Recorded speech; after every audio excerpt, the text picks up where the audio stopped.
นี่คือบรรยากาศพี่น้อง FC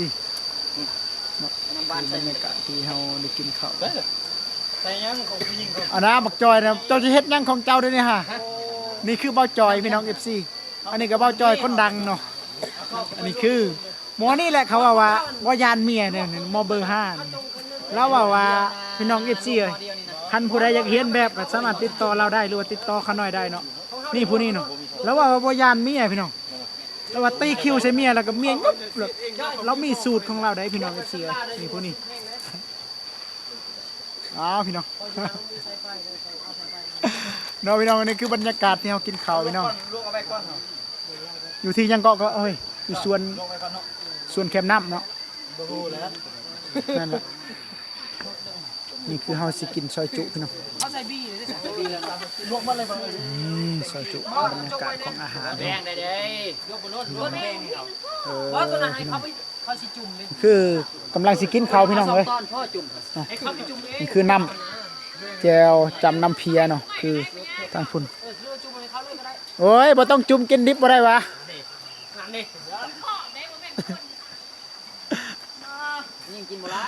บ่เห็นปอบเขากันยังกินได้นะนี่คือบรรยากาศกำลังที่จุ่มพี่น้อง FC 2 ส่วนใช่มันลายโมนี่แหละพี่น้อง FC เขาว่าเราว่าบ่ยานเมียตีคิวใส่เมียแล้วแน่มึงกล้องทำไมแล้วนะคือบรรยากาศที่เขากินข้าวคืออันนั้นตุ้มนึงนะพี่น้อง FC จะเป็นบ่อยากทายจะหน่อยจะสิขึ้นเสียงดังมันสิแบนค่อยนะพี่น้องคือบรรยากาศกินข้าวน้ำนะคืออันนี้จะเป็นอาหารตามสั่งที่เราสามารถสั่งอาหารได้เนาะพี่น้อง FC เนาะคือนี่เราสามารถสั่งได้นะแล้วก็บรรยากาศก็คือกินข้าวสามัคคีเนาะบางคนก็สามารถเอานำครอบครัวมาได้แล้วก็มีอาหารการกินอยู่นี่ได้นะนี่คือบรรยากาศนี่คือเจพะเนาะเจเทียนเลยเจเทียนเนาะพี่น้องเลยสิเนาะเจเฮาได้เห็นหน้าบูดหลายเอาไปบ่ใช่เลยมันสิเอาไปพุ่นหมอยังบ่ปวดเอาน้ำลวกไว้เลยหน่วยโจเป้งเกี่ยวนี่เขามีหม้อก็สอบด้วยบ้าสบายดีพี่น้องเนาะคือมีบรรยากาศของอาหารเฮาที่เฮาไปนั่งกินโอ้มอนี่กินเกมอีกเนาะกินข้าวได้ไหมเอาพี่น้องเนาะวันนี้เฮาเบิ่งอาหารเฮาพี่น้องพันปลาเนาะอาหารแก่บรรยากาศก่อนการกินข้าวสามัคคีเนาะพี่น้องเนาะคือไปพูไปเฮาสิไปเบิ่งว่าเขาว่ามีการซอยจุนำเนาะพี่น้อง FC เนาะมีการซอยจุนำเบิ่งนี่คือหัวหน้าใหญ่เฮาพี่น้องบรรยากาศที่เฮาไปกินข้าวอยู่ส่วนอาหารเนาะพี่น้องโอ้ยลุกอีกแล้วนี่คือยายไปยายมาตลอดบ่ฮะไผพายายนี่บ่เขาพูดอะไรบ่ฮู้คือพี่น้อง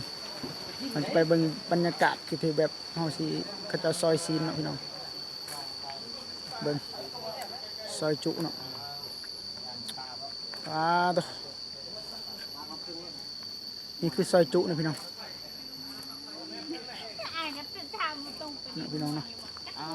ม่วนอยู่บ่มาอยู่สะแขกนะบล็อกแล้ว YouTube บล็อกแกป้าข่อยได้เงินแล้วจะสิบล็อกกะยาละส่วนเก็บกระป๋องบุญยอมเก็บกี่นี่เก็บอีกบ่เอาพี่น้องเขาจะเลาะเบิ่งสิพาไปเลาะเบิ่งทัวร์นี่เนาะพี่น้องเนาะ FC ไปนี่คือบรรยากาศเนาะนี่คือเจ้าของห้างสวนอาหารอยู่ที่เมืองตะแคกนะพี่น้องเป็นขมอนว่าห่างจากเมืองตะแคกประมาณ18กิโลนะพี่น้อง FC เนาะคือจะเป็นสถานที่เบิ่งพี่น้องมีวิวมีนาพายแบบนี้พี่น้องเป็นวิวงามๆเนาะพี่น้อง FC สีไปเบิ่งคือหลายๆคนที่เขาเจ้ามากินมีอาหารตามสั่งเราสามารถเอาอาหารของเราเองมากินได้เนาะพี่น้อง FC เนาะพี่น้องเนาะคือบรรยากาศเนาะคืออาหารจะเป็น เป็นตูบเฮาเลือกเฮาสามารถเลือกนั่งได้เนาะที่เฮาจะนั่งแล้วก็จะทานที่เฮาจะนั่งแล้วก็เฮาจะอยู่เนาะพี่น้อง FC เนาะ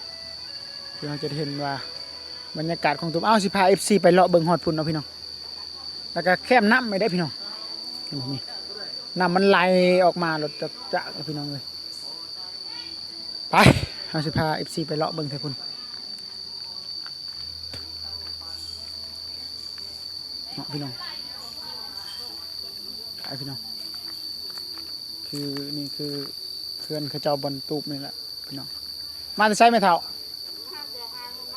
ได้บ่หน่อไม้เบิ่งดูอ้าวคือว่าหน่อไม้บื้อได้หน่อเดียวบ่ไปพี่น้องไปเลาะเบิ่งมาพุ่นคือบรรยากาศโคตรงามมาเลยพี่น้อง FC เนาะเฮาได้เจอแม่เฒ่าเพิ่นไปหาอันนั้นเนาะพี่น้องเอาพี่น้องเราจะเลาะเบิ่งนี่คือบรรยากาศกันนำเขาเจ้าเฮ็ดเป็นครัวพี่น้องตูบหนึ่งประมาณ50,000 กีบเนาะพี่น้อง FC เนาะพี่น้องโอ้มีโตมากับมานั่งนี่เนาะคือวิวเนี่ยโคตรงามมาเลยเนาะถือว่าแบบวิวดีนะพี่น้องจะเป็นบรรยากาศเนาะที่เราเห็นคือเขาจะมาวันเสาร์วันอาทิตย์อยู่นี่เนาะพี่น้อง FC เนาะไปเราจะไปเลาะเบิ่งฮอดพุ่นพี่น้องเนาะนี่คือบรรยากาศเห็นบ่จะเป็นประมาณนี้แหละพี่น้องกับบ่อไก่จากทางดำเนาะ FC เนาะพุ่นเราจะเห็นเลยผู้ติผู้เป็นคือแบบว่ามันธรรมชาติดีเงียบสงบอีกพี่น้องเนาะพี่น้อง FC เราจะได้ไปเลาะเบิ่งฮอดพุ่นนะพี่น้องเห็นบ่เป็นตู้เราสามารถเลือกนั่งได้เลยเนาะพี่น้องนี่คือรถทีมงานที่เรามานำกันเนาะเรามากินข้าวสามัคคีกันพี่น้องเห็นบ่บรรยากาศเลยเห็นบ่ไปพี่น้องเพิ่นจุนี้ก็เพิ่นมากินข้าวปลาคือเดียวเนาะคือก็ซื้อเฮาคือกันเขาเอาอาหารเราสามารถเอาอาหารหรือว่าเอายังมากินได้เนาะมาในตู้นี้เฮาเพียงแต่มาเซาตู้มาจ่ายตู้ตัวเองเนาะพี่น้อง